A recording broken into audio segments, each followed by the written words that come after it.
राधे राधे दोस्तों।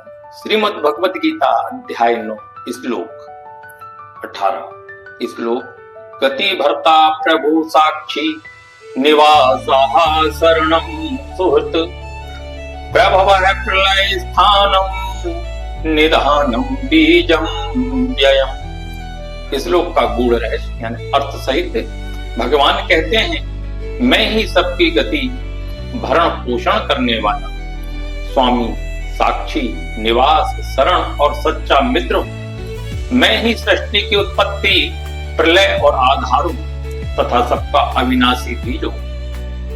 क्या आपने कभी सोचा है कि जब पूरी दुनिया आपका साथ छोड़ देती है तब भी कोई एक ऐसी शक्ति होती है जो आपको अकेला नहीं छोड़ती। जब कोई आपकी बात नहीं समझता, जब अपने भी पराये लगने लगते हैं, जब मन में यह सवाल उठता है अब मेरा कौन है, भगवत गीता का यह श्लोक उसी प्रश्न का उत्तर देता है। दोस्तों, भगवान श्री कृष्ण कहते हैं, मैं ही तुम्हारी गति हूं, मैं ही तुम्हारा आधार हूं, मैं ही तुम्हारा सच्चा मित्र हूं और मैं ही तुम्हारी अंतिम शरण हूं।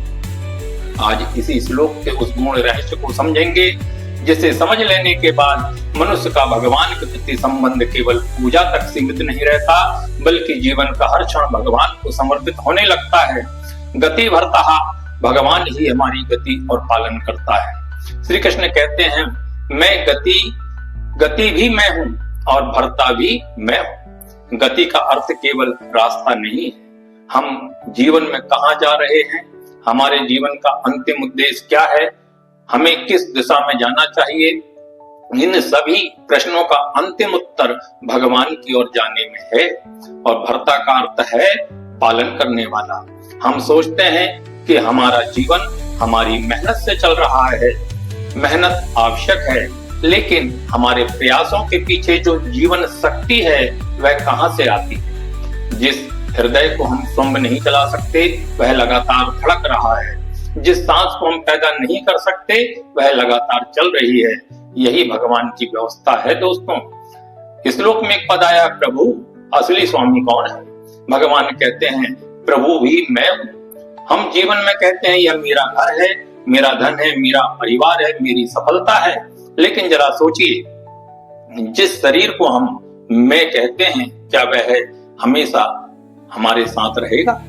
जिस धन को हम मेरा मेरा कहते हैं क्या वह मृत्यु के समय हमारे साथ जाएगा?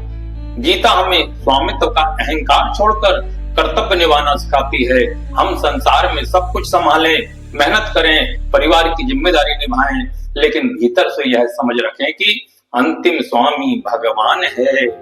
यही भाव मनुष्य को अहंकार से बचाता है।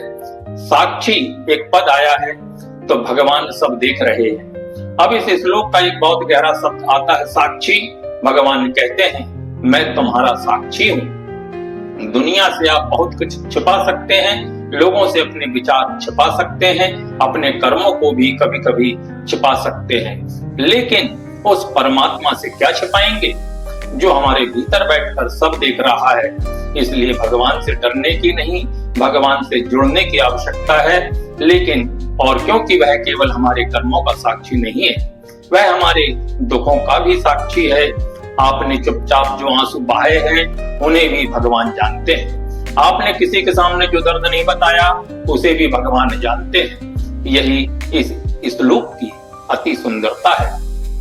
निवासः यानी कि भगवान कहाँ रहते हैं? भगवान कहते हैं, निवास भी मैं हूं। हम भगवान को मंदिरों में खोजते हैं, तीर्थों में खोजते हैं, मूर्तियों में खोजते हैं और यह भक्ति का सुंदर मार्ग है, लेकिन भगवान कहते हैं कि उनका निवास केवल बाहर नहीं है। भगवान हमारे भीतर है, भीतर भी है, विराजमान है। इसलिए जब मन शांत होता है, जब अहंकार कम होता है, जब भक्ति बढ़ती है, तब मनुष्य अपने भीतर उस परमात्मा की परम उपस्थिति को अनुभव करने लगता है।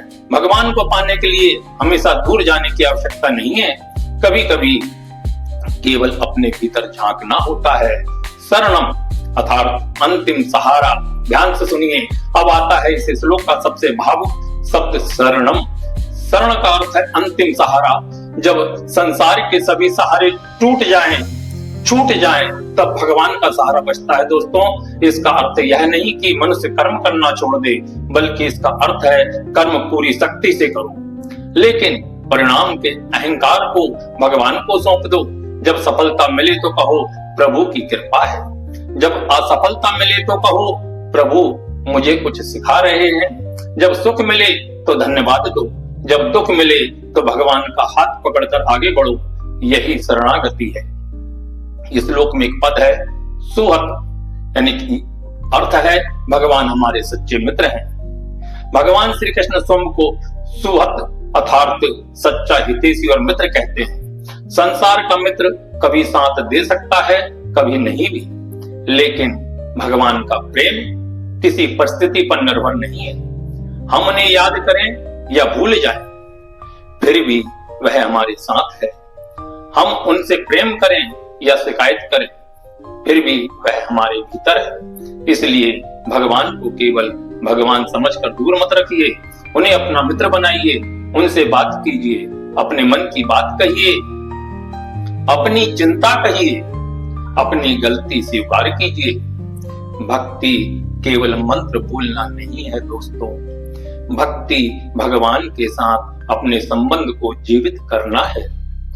प्रभवः प्रलय स्थानम, अर्थात शुरुआत भी वही, अंत भी वही। भगवान आगे कहते हैं मैं ही सृष्टि की उत्पत्ति हूँ, मैं ही प्रलय हूँ और मैं ही उसका आधार हूँ। जिस संसार को हम स्थायी समझकर बैठे हैं वह निरंतर बदल रहा है। बचपन गया, यौवन आया, फिर वृद्ध अवस्था आएगी, लोग आएंगे और चले जाएंगे, परिस्थितियां बदलेगी, लेकिन जो परम सत्य है वह नहीं बदलता मेरे दोस्तों। इसलिए भगवद गीता हमें परिवर्तन के बीच उस अपरिवर्तनशील परमात्मा से जुड़ना सिखाती है। निधानम बीजम व्ययम, यानी कि अविनाशी बीज। इस श्लोक के अंत में भगवान कहते हैं मैं अविनाशी बीज हूं। बीज छोटा होता है, लेकिन उसके भीतर एक विशाल वृक्ष की संभावना छिपी रहती है। उसी प्रकार इस संसार की समस्त शक्ति का मूल स्रोत परमात्मा है। हमारी बुद्धि, हमारी शक्ति, हमारी चेतना सब उसी परम सत्ता से प्राप्त है। इसलिए मनुष्य को अपने सामर्थ्य पर घमंड नहीं करना चाहिए। उसे समझना चाहिए मेरे भीतर जो कुछ अच्छा है वह भगवान की देन है। अब इस श्लोक का गूढ़ रहस्य समझ लीजिए। इस पूरे श्लोक का सबसे बड़ा रहस्य समझिए, भगवान ने यह नहीं कहा कि मैं केवल मंदिर में हूं। उन्होंने कहा मैं गति, मैं भरता हूं, मैं प्रभु हूं, मैं साक्षी हूं, मैं निवास हूं, मैं शरण हूं, मैं सुहृदय हूं और मैं उत्पत्ति हूं, मैं प्रलय हूं, मैं आधार हूं और मैं ही अविनाशी बीज हूं। अर्थात जीवन की शुरुआत से लेकर जीवन की अंतिम यात्रा तक भगवान हमारे साथ है। हम भगवान से दूर नहीं हैं, हम केवल भगवान को भूल सकते हैं, यही अंतर है। और आइए अब समापन करते हैं इस वीडियो का।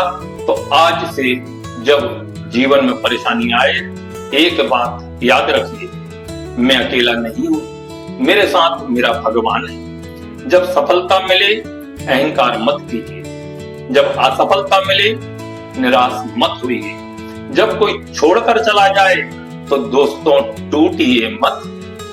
जब मन बहुत परेशान हो भगवान से बात कीजिए, क्योंकि गीता का यह श्लोक हमें आश्वासन देता है भगवान केवल हमारे पूज्य नहीं है, वे हमारे आधार हैं, वे हमारे साक्षी हैं, वे हमारी शरण हैं और वे हमारे सच्चे सुहृदय हैं। अगर आपको यह गीता का संदेश अच्छा लगा हो दोस्तों तो वीडियो को लाइक करें, अपने परिवार और मित्रों के साथ शेयर करें और ऐसे ही गीता के गूढ़ रहस्यों को सुनने के लिए सनातन संस्कृति पथ चैनल को सब्सक्राइब अवश्य करें। जय श्री कृष्णा, श्री सीताराम।